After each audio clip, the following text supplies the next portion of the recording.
Burton and Braden Lara. Say what's up to the people, Braden. How's it going, everybody? First podcast. We're excited. Yes, first of many. And we are the has-beens. We are the has-beens of radio and podcasting and sports and pretty much everything in life. We've already hit our peak in life. Yeah. It's all downward from here. Yeah, this is kind of the decline. We're kind of on the back nine, if you will. if you will.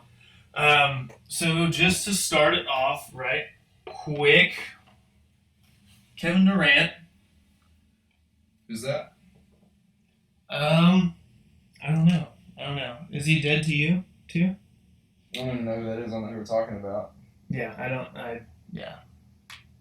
Yeah, he's, But he's dead. He's dead. Yeah, he's dead to me. But yeah, so Kevin Durant leaves the Thunder, goes to the Golden State Warriors, who just went 73-9, blew a 3-1 lead, just like we did. With the Coach of the Year and the first unanimous MVP.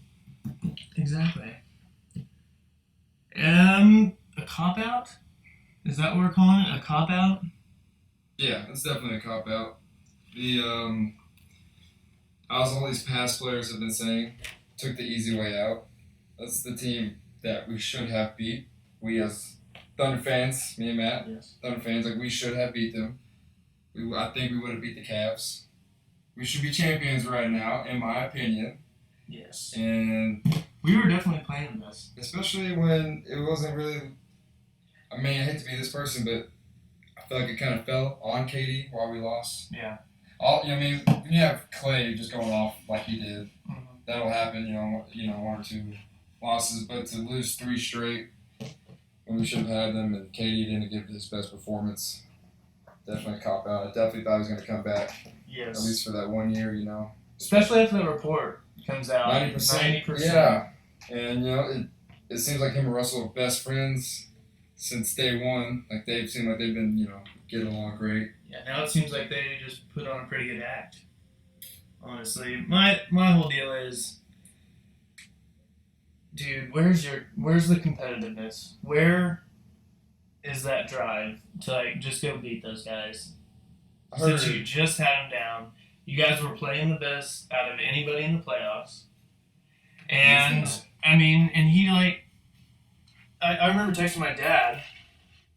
During the Dallas series, our first series, and I said, Dad, Katie's not in it. He's not in it. Because he was missing shots he shouldn't have. He was playing terribly. He's clumsy turnovers. And I said, dude, he's gone. And my dad was like, oh, you're probably right, but we'll see, I also said that before the season, we should have traded Kevin Durant at before the trade deadline or before the season, just to save us the heartbreak. Yeah. And I know, I get it, top 3 player, can't just trade him, but I thought Sam Presti would have done it because he did it with Harden.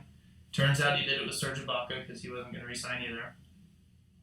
Yeah, and that's another thing too. Oladipo being a DC native, I thought that was just kind of to entice KD more to resign. Yeah. I thought going into the year, I thought we'd have KD for the long haul, because our last healthy playoff team it's been 3 or 4 years, Yeah. So I figured, before the season I was like, well, there are a lot of new pieces, with the we're younger guys, not new, but younger guys, relatively new though.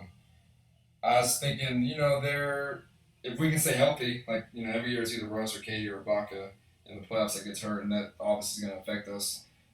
But I was thinking this would be the first year that we'd be healthy, and if we don't win the title, we'll get far, and then Katie will see, okay, when we're healthy, we're just as good as anybody. And toward the end of the season, we were losing all these games we should have won, how many, 17 fourth quarter leads blown. Exactly. It was just kind of well, maybe, I kind of backed off a little bit thinking maybe Katie won't stay. And then the playoffs come around and we beat Dallas 4-1, get destroyed by San Antonio game 1 of this, second round. It's okay, back to Katie's going to leave. We're going to get swept. Right. I thought we would lose this first, and then we come back and just kind of dismantle them. And then the Warriors that series, I was kind of on a high. I thought we could definitely beat them. I didn't know if I thought we would. Right. But I was like, I would not be surprised if we did. Right. And then we kept that close, and then at that 3-1 lead, I was like, oh, he's coming back because I think we're gonna win. At that point, I was like, we're gonna win. Exactly. So yeah, but yeah, retrospect definitely Presley should have. I know. This is what we could have got for him, but I know, and I know it's again, like I said, top 3 player. You can't just trade him. But Sam Presti doing what he did before, what he's done. Yeah. I thought maybe we would at least look to see what we could have gotten. Absolutely. Because maybe who knows? Maybe we could have traded him to Golden State, gotten Klay Thompson. Maybe we could have traded him to the Wizards, gotten Bradley Beal, someone else, Absolutely. Maybe a first round pick. But KD leaves. We all think Russell's gonna leave. Everyone's when that freaking out. report comes out that day, there's no chance. I don't even know who leaked it, but it was coming from all the big personalities, the writers and stuff, and it's like there's quote no chance of Russell resigning was what Right. What was coming out. So that sent everyone into double freak out mode. And I was like, well, great. Yeah, I Here comes mediocrity. Whenever that came out, I said, Katie kind of pushed our hand a little bit. Yeah. Absolutely. Okay, we have to trade Russell. I was like, might as well blow it up now, rebuild for the future, not worry about getting back to Western Conference Finals, just kind of build for 5 years from now. Yeah. Because lose Kevin Durant, not going to replace him immediately. Can't. Not unless you sign LeBron. Doubt that ever happens. Or you build a time machine, you get Kobe, you get T-Mac. Yeah, exactly. Exactly. It's not. You're not going to replace that. Of all time. Exactly. So then Russell signs. Russell signs. Surprises everybody, including myself. A month. I believe it was a month after. Exactly a month after Kevin Durant leaves. Now he's would you say demigod level in Oklahoma City? Yes. And I've said this. That he's been my favorite of the two. I thought there was a time stretch where KD was better, but I think in the past 2 or 3 years, it's a toss up. Just me. I've never played organized basketball, but just from the fan perspective, I'm not really analyzing too much, but just seeing how they go out there and just play. From my perspective, I was like, well, Russell, they bring different things, but I'm just Russell's competitiveness. It's on that same level as Kobe's. He's a freak, and so obviously you want to keep KD because you have KD and Russell. But I was, and once I accepted that KD's gone, I was like, hey, if Russell's gone, whatever. But then when he re-signed, I was so happy. Right. It was. Right. Then you even have Michael Jordan coming out and saying that he reminds him of himself. And Michael Jordan never comes out. Just he never endorses maybe Kobe a couple times. Yeah. Never did to LeBron, I don't think. No. Recognized LeBron as a good player, but he was never Yeah. And no, I think the only thing he said about Kobe was that he was trying to steal all of his moves. Yeah. Which typical MJ. Just kind of. Why would you not? Throw shade at everybody. Why would you not want to steal? Exactly. But I asked my dad earlier in the year, because I already had my mind made up, that if we were to lose one of the two, being Kevin or Russell, that I would rather lose Kevin. Yeah. Because Russell just does it all. Yeah. I think he just does it all. And I think now, we didn't realize that until Kevin got hurt. Oh, and he went on that stretch. Yes. And we were just like, oh my goodness. This guy is on another level of athletic. I remember on that stretch, and that happened 2 years ago? Yeah. We had a game in January, I think it was, in Miami without KD, and I'm pretty sure Miami they were all healthy. They had LeBron, Bosh, Wade. And I remember we won that game, and Russell I think it was a triple-double performance, which is kind of something we've come to expect from him at least once a week, Exactly. He is a triple-double machine, and it almost seems effortless for him. Exactly. How many times does he get like either sometimes he's got it like in the first half 1 or 2 times I think, but if it's not, it's in the third quarter. Isn't that crazy too? Yeah. You see those stat lines, and at the end of the first quarter, he already has like 8 points and 8 assists. Yeah. And I remember thinking, what is going on? And after his knee surgery, I was praying that what happened to Rose wouldn't happen to Russell. Right. Because Rose is a great point guard. He was so explosive. And after his surgeries, you can obviously tell he's not the player he was. Exactly. And I was worried that would happen to Russ, but if anything, it seems like Russ is just more, just progressively every year he's just gotten better and better and better. Yeah. More explosive too. It's just fun to see him because I think he's the most athletic person in the NBA. Him and LeBron, you could say, but I think Russell just has a little step on him right now, and it's so fun to see. Yeah. And so, with him leading the team this year, I'm really excited to see it. Oh yeah, is his team now. It's not KD. For sure. It's his. And I think everyone's freaking out because we don't have a small forward, other than my beloved Kyle Singler. Let's be honest.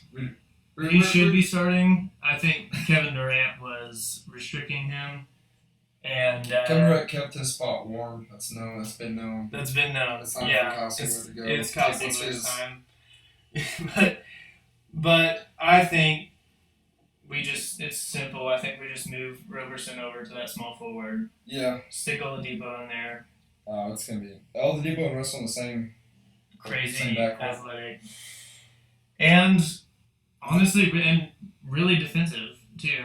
And really defensive because Westbrook, when he wants to, can be the best defensive player in the league. Yeah. When he wants to. You can tell. I know he takes plays off. You can tell, but whenever he plays against the best, like whenever he go against Steph, Exactly. The thing, it's like to a fault though, because how many times does he go for that steal and then Steph has that 3? But I like that. I'll take that. Exactly. The thing about Steph is, and you saw it with the Dellavedova matchup the first time when Kyrie was injured, the first time they met in the finals and the Warriors won. Dellavedova was getting just all over him, just guarding physical defense. Steph wasn't doing anything. No. Then next couple games, they start calling the touch fouls. Mm-hmm. Dellavedova has to back up, freeze Steph up for 30-footers, and it's over after that. Yeah. It's over after that. You have to back up because you can't get another touch foul called on you.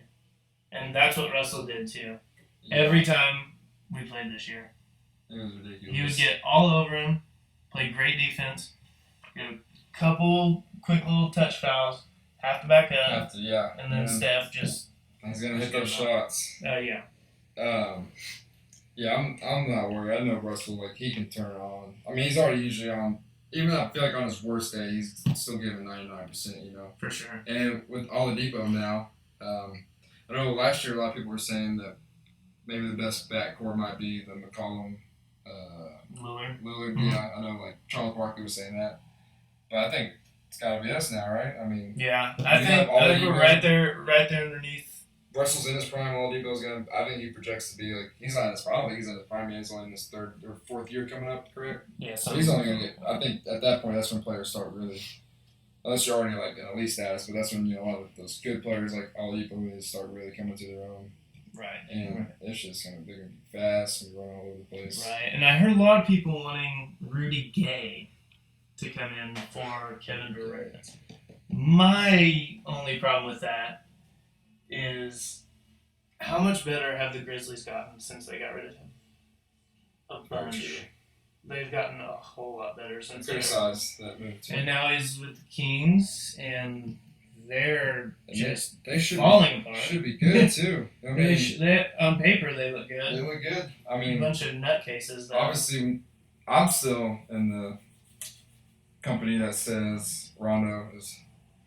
I've always been like this. I've always just loved Rondo. I know he can kind of be detrimental, and there's a lot of behind the scenes stuff you don't know. But yeah, you're right. On paper last year, when you see the roster, it's Rondo, Rudy Gay, DeMarcus Cousins, McLemore, who was supposed to be one of the next big things coming out of Kansas, and then they go 15 games under. But just crazy. Yeah. See, I don't agree with the Rudy Gay. I would not take him in Oklahoma City. Okay. Predictions. where do you see the Thunder ending up? I don't think lower. I really don't think lower than 60. In the I'm 60s? gonna say 4 to 6 range. That's what I was saying. I said fourth. Because think about the Blazers this year. They lost everyone except Lillard, and everyone's like, "Oh, they're done." But then they get the 4th or 5th seed, right? I know a lot of that was because the Grizzlies had the whole team hurt, so they lost that 4th seed. Right. But they still made. They still would have been 6th then if they weren't. Yeah. And I think the Thunder are better than the Blazers. Oh yeah. Without KD and Oladipo in there. For sure. And like I said, it's Russell. Like Russell's not gonna. This team's not gonna go on like spurts where they lose a bunch of games. So No. I'm not worried about us. I know we'll make the playoffs, and I really think it's gonna be a 4 to 6 Exactly. range. It's completely different from when Kevin got hurt. Yeah, exactly. Because we're a lot deeper of a team now. Oh yeah, and we're young. Especially Steven Adams, Oh, just God. growing into be Him, superstar. Cantor's getting better all around. That should be our next move. Our next move has to be to sign Steven Adams. Yeah, absolutely. For sure. He seems like the fans embrace him like big Exactly. time. He's a superstar. We've got painted a mural of him downtown. So. Right. Right. Next, I think he likes us. So. Next to Russell now, I think he might be the most beloved. He's one of those players. Sports figure. Whenever we drafted him, I was like, who? Who is Right. this? Right. I mean, granted, college basketball. Me being an OSU fan, ever since OSU's gone on a decline, I just haven't watched it as much. So, but he was at a Pitt. I think he only stayed 1 year at Pitt, right? Yeah. So whenever he got drafted, I was like, who is this? Yeah. Exactly. But I'm like, well, it's Presti. I'm gonna give Presti the benefit of the doubt, So, but yeah, he's turned it too. I was on the trust Presti bandwagon. Yes. Until Kevin. All right, so moving on, OU and OSU college football coming up right around the corner. 19 days. My favorite time of the year. 19 days. Yeah, 18, 19, something like that. OSU, you're more well versed on OSU football than I am. I've watched a couple of games over the years. Where are they going from here? Let's see. I think, well, obviously, there's no joke that 2014 we went 6-6, and I don't know how. I felt like we could have easily been 4-8, and that was a lot of freshmen playing, a lot of young guys. So that's you're not gonna win. I wasn't expecting to win the conference, but I didn't think we'd be that bad that year. And then you was like, oh. So a bunch of new guys on the offensive line. Offensive line is one of the most critical position groups in football. Yeah. My behind quarterback, it might be the most. The only thing I've noticed a huge difference in about OSU is the offensive line, especially after, I know I've talked to you about this, but especially after Joe Wickline left. Absolutely. Oh my goodness, it's been night and day difference. I was Wickline there, you guys always had a good offensive line. I was kind of setting up that 2014 team to say that I thought 2015, everyone starts getting it together, and I kind of did expect to go 10-2 in the regular season. I just didn't think we'd start off 10-0 and then just completely blow it. I just thought it can be done a little differently. So I'm saying that to say this year, the offensive line has now had 2 more years, and I do believe that's one of those position groups. Like, very few young guys can just come in and immediately dominate on the O-line. Like, it just, in college, and, you have to it's experience. And now the OSU has it. Wickline, he's missed, but I think Greg Atkins is a great hire. He came from the NFL. He's been around the game a long time. And so I believe in him. I'm not worried about I think I saw we returned, the second most experience in the country behind Tennessee. I know offense will be okay, because last year we were okay even though we couldn't run it, but I think this year we'll be able to run it better. Right. Probably not going to get. Do you think it will be better for Mason Rudolph not having to worry about coming out? Oh, J.W. Walsh. Yeah, I do. I think Mason. I do too. I think he'll. I think he's going to put up lead Mike numbers this year. That's what I was saying. I think this is going to be his coming out party. Yeah, I think I would not be surprised if we start seeing him on draft boards. Oh yeah, I mean, he has his size. Exactly, Size he has the body for it. And granted, OSU, with the offense, he's gonna get his numbers. But I just think with his measurements, and he's a proven leader. It kind of seemed like during the Sugar Bowl, he was the only one that belong. I don't want to say that. I mean, like, everyone played hard, Right. but going up against Ole Miss and their team of freak athletes, recruits, it seemed like Mason was like up for the challenge. Like he was there, and it's just one of those things. If we get that line, if the line does well this year, I'm saying 10-2 again. Maybe losses to OU, and I think it's gonna be one of those kind of years like 2013. It's gonna be another kind of loss that we shouldn't lose. Maybe Kansas State, Yeah. So I'm gonna say 10-2 regular season. I think it's gonna be a good year. I think offense is gonna put up numbers. I think we're gonna miss Agba because I'm a big believer. The two DN, we're missing Jimmy Bean and Agba, but those two DNs that we have coming up, Brailford and Terrell Owens, they're gonna be fine. They can hold their own. But I'm excited. It's just this time of year. If OSU's good or bad, whatever, I just get excited. But I think it's gonna be a good year for us. I think the weird thing last year for OSU, and I noticed this whenever the schedules came out, it was really backloaded. Yeah. Well, for really everyone. you had TCU, Baylor, OU, not necessarily in that order, but Yeah, TCU. you had those three right in a row to end the season. It was TCU at Iowa State. I mean, it's Iowa State, but OSU's history at Iowa State. But then Iowa State in general, they're just kind of tough at home. They're always scrappy. They might not be the best, but they're always pretty solid at home. Exactly. And then it was Baylor.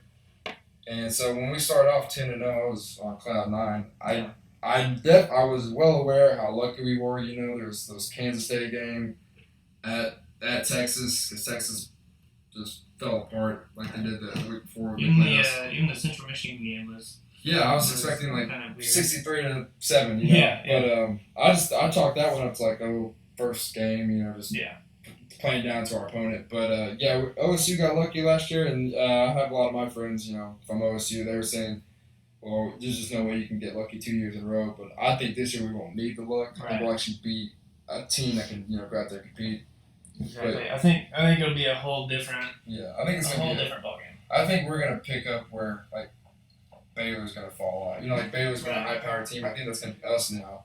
Right. Now that our O-line's starting to get good, that game against TCU is gonna be big. Obviously, at Baylor's gonna be big just because Baylor those punishments aren't gonna hit them yet. They still have like Seth Russell, and then I think always every time we play Kansas State, I never write them off, especially Manhattan. They're exactly the Wizard. Bill yeah, Snyder. exactly. And then end the year at Norman. OSU's history in Norman. It's been better the past few times, but it's this OU team's a little bit different than the 2012 and 14 team. So. Right. But I think it'll be a good year. Hopefully we can, with those 2 losses, we can still maybe stick to like a New Year's Six bowl if OU wins and we get second in the conference. Right. But the thing with OSU I always see is always how they play against the big teams, and then kind of similar to OU in this aspect, they always have that kind of one weird game against a weird opponent. As past. I remember one year when we had Bradford, we lost to Colorado at Colorado. Yeah. And I was just like, okay, well, national championship hopes. See you later. Well, like 2013, OSU coming in, we were supposed to win the conference that year, and we lose first conference game at West Virginia. And then the rest of the year, we end up going up until that Baylor game when Baylor came in with the best offense ever, and they were number 3 or 4, and we destroyed them. And then, so we were 11-1, or 10-1, and then the next game was Bedlam. I thought we'd win that, but that's frustrating because if we could have just beat West Virginia, even if we lost OU, that's still like a BCS bowl, BCS at the time. It's just frustrating because, like you said, there's always that one game, and I think it could happen this year, because people are OSU's not really much. I mean, they're a dark horse, but they're not so much like. Now they're kind of a top team in the Big 12 again, I think. And so people are like, okay, we got to bring it. And you're going to get everyone's best. Like OU will, TCU will. They're going to get everyone's best every Saturday. Exactly. So switching to Norman, the OU Sooners saw it today, preseason number 3. Number 3? Number 3. And is it Bama Clemson? Is it first 2? Yeah. Yeah, Bama Clemson, 1 and 2. Us 3. Depending on how the first 3 games go, My prediction is gonna change Yeah. because I think if we lose the first one, Houston, I think we lose the Ohio State game. If we win the Houston game, I think we win the Ohio State game. That's just. So I think we either start off 1-2 or start off 3-0. So I don't know. It's different. We're losing Sterling Shepard, who's been huge for us, but we have the newcomer of the year on the offensive newcomer of the year, D.D. Westbrook, coming back. We have grad transfer from Penn State, Gino Lewis at wide receiver, so that adds some experience. Yeah. Was he a JUCO transfer or was he a freshman last year? No, he's a JUCO. He's a senior right now? Yeah. Okay. And I don't know. We're still going to have P. Ryan, still going to have Mixon, still going to have Mayfield. Offensive line's only going to get better. Offensive line's more experienced now. Orlando Brown is free. That dude, yeah. He'll be first round pick. But I don't know. I mean, on paper, we're going to look stacked. Mm-hmm. It's going to look like a really good team. But OU always has that one game. They always have that one game. But against someone middle to lower pack. Yeah. That they just don't show up and get. Then you're like, this team that looked like they were better than everybody in the country. Looks terrible now. That's the thing with those OU teams. I mean, it just kind of comes when you're a national powerhouse, but you get ranked a lot. They're high a lot of years, but then the years OU's not, they have that chip on the shoulder. Yeah. Like 2013, when OSU was supposed to win it, and then OU beats us in Bedlam, and then goes on to beat Alabama, who I thought was the number one team in the country. Yeah. Yeah, shouldn't have lost to Auburn. Right. That was just a whole bunch of fluke. Yeah, and so it's just like, this OU team, like, how are they going to do with, with those expectations? Because, Baker, he's going to be exciting. Yeah. I'm excited to see it. I think, but yeah, like you said, the Houston and Ohio State game, that's going to be, Houston is down in Houston. It's an early morning kickoff, so It's like, are they going to be ready? Right. I feel like it's going to be full stadium. The only good thing about the Ohio State game is that it's in Norman. Yeah. That's the only good thing about that. But Urban Meyer's really good coach. Urban Meyer's good. They're stacked. T.J. Barrett might be. J.T. Barrett. He might be, it's hard to say because they've had a lot, but he might be the best quarterback in Ohio State history. Because, just the numbers he's putting up, if he hadn't gotten hurt, I know Cardale Jones started last year, but, JT ends up finishing it. Yeah. I think Cardale just kind of he was riding that.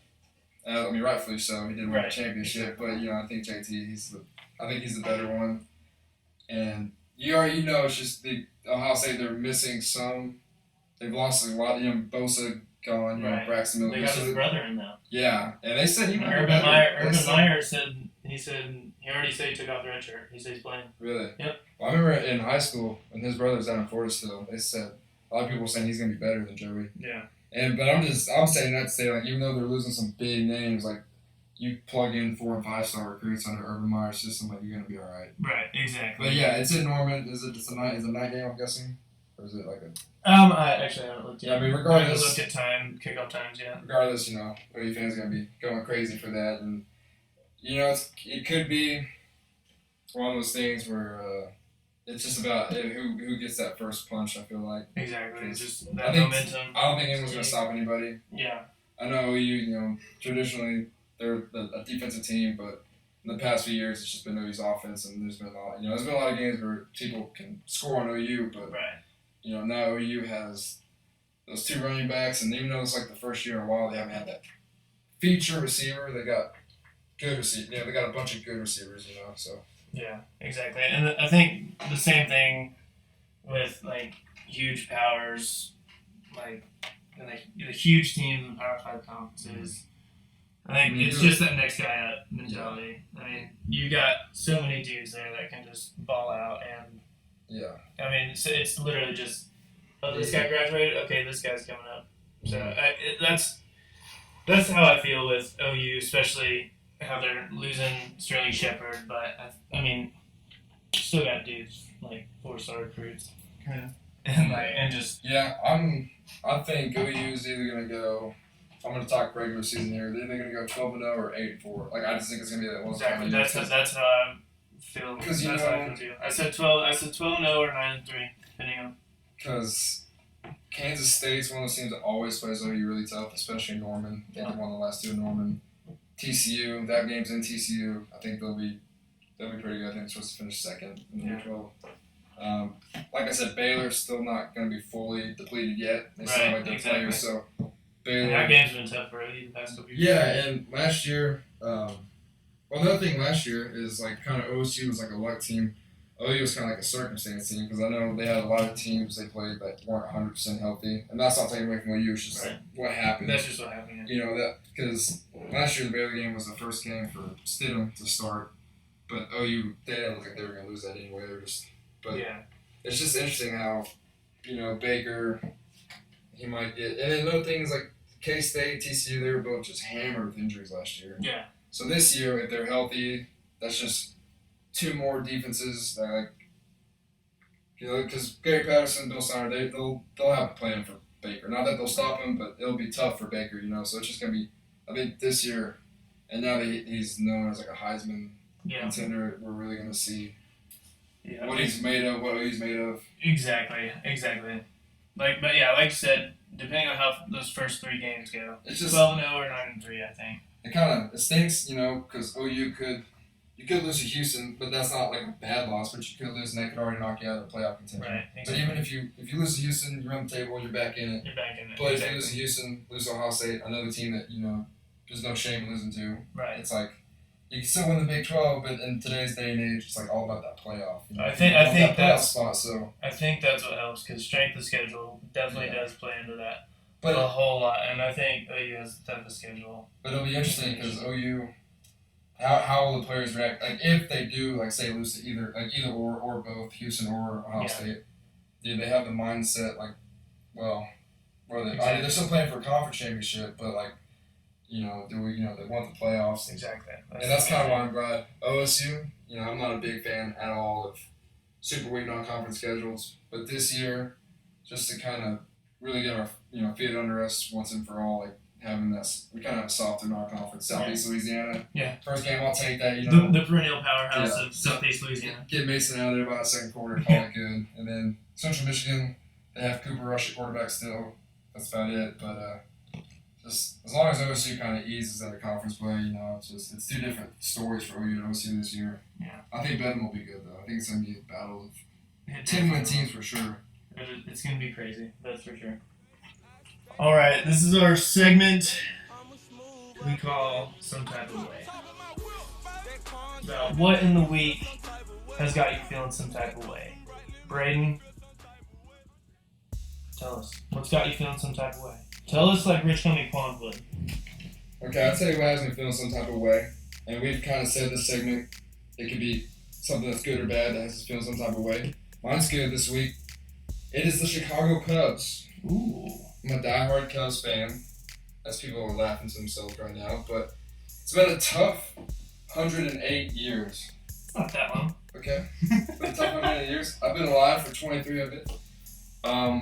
But before the All-Star break, they were like 6-15 in like that span of games, and then I was like, well, we're just gonna fall into like the pack with everyone else. We had like a good lead on the Cardinals and then no Central, but we finally started getting it together. We had a 11 or 12 game win streak get snapped by the Cardinals, and they beat us twice, but we still have 12 game lead this late to the year. That's great. I think we have it wrapped up. I'm excited.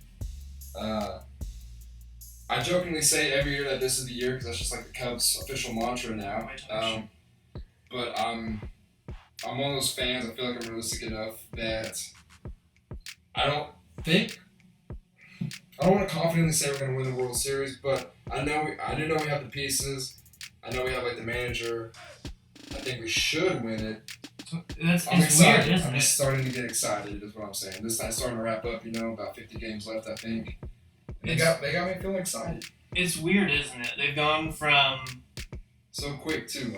They've gone from, they're not going to win it, to they should win it, and it would be bad if they didn't win it. Exactly. Because they're so talented. And last year I didn't think we'd make the playoffs because so many young guys. Yeah. Chris Bryant was getting called up. I was like, well, Mitch Schwarber next comes year, along. I was like, next year Oh, we'll make the goodness. playoffs. As in 2016, well, we end up having the third best record overall, like 97 wins. Yeah. And then it's like, okay, we went from. I went from, and a lot of people though went from like the Cubs aren't there yet to NLCS. We got swept, but it's like, okay, this team's here now. It's a young team, but they're here. And so, yeah, I think for the next foreseeable future, they got to be the favorites. And if they don't get one, then that curse is real. Exactly. All right. Scott, you feel some type of way, Matt? Usain Bolt has got me feeling some type of way. The GOAT. And this is actually a good reason. Because that photo came out of Michael Phelps when he was swimming in front of a guy in the lead, gonna win it, and the guy next to him is looking at Michael Phelps. And the huge deal was, like, stay in your lane, worry about you, winners focus on winning, losers focus on the winner. Yep. Usain Bolt kind of put that to rest a Yeah. little bit. In the lead, the photo comes out, he's comfortably in the lead, looking to his left, smiling at the competition, feel like he could probably do a cartwheel at the end. Like, that's probably, like, he could do that if he wanted to. And that's crazy. Did you see the 100-meter final? I absolutely did. Did you see how he did not get off to a great start? And then out of nowhere, just kicks it into the 11th gear and passes everyone to win it. Well, that's the thing about Usain Bolt is he's 6'5". That's not like a typical. That's not like the ideal sprinter frame. Like, a lot of those guys are 6'1". It's just those long strides and he moves right his 10-yard split's not good, but those strides he gets, and that's why you're not even worried about it. Like, when Gatlin had that lead, I was still like, until Gatlin crosses that line first, like, full, he's not out of it. Bolts isn't out of it. Yeah, he's probably exactly. He's ridiculous. It's nuts. It's so. And I feel like he's never taken in the Olympics. He's never taken anything less than gold. Yeah, going for 9 of 9. Coming up, right? Yeah. Some of the relays. Yeah, that's. Oh my goodness. It's crazy. We get to see him and Phelps at the same time, but. Exactly. I just thought it was hilarious. Yeah. That Phelps photo comes out. Everyone's like, "Oh, winners focus on winning," and then Usain Bolt comes out and does that. He's not arrogant. Not arrogant. He's just better. He just has fun with it. He's just better. He's wearing. He wore the gold cleats for the final 100-meter final. Yeah. I loved it. I mean, we all knew. He was gonna win it. No one had ever done it 2 straight times, I believe, right? Or even place. Like, no one's ever gotten like a medal and then I can't medal remember. again. But regardless, he's definitely the first person to do that 3 straight Olympics. Exactly. Isn't it crazy? We've lived with Michael Phelps and Usain Bolt And at the then same time. coming up, Ledecky, Yeah. just like these Only other ones 19 only too. 19, and she just obliterated the field the other day. But yeah. Yeah. Bolt, he's incredible. Exactly. Not arrogant, just better. I think I could have That is Usain I'm Bolt. pretty sure I could have a 30-yard lead on him. Oh, yeah, for sure. Because you know why? We're has-beens. That about does it for us here. Been listening to the has-beens, Matt and Braden. And yeah, we're going to try to put one of these out every single week. May have a couple guests come join us. All right. See you guys next week.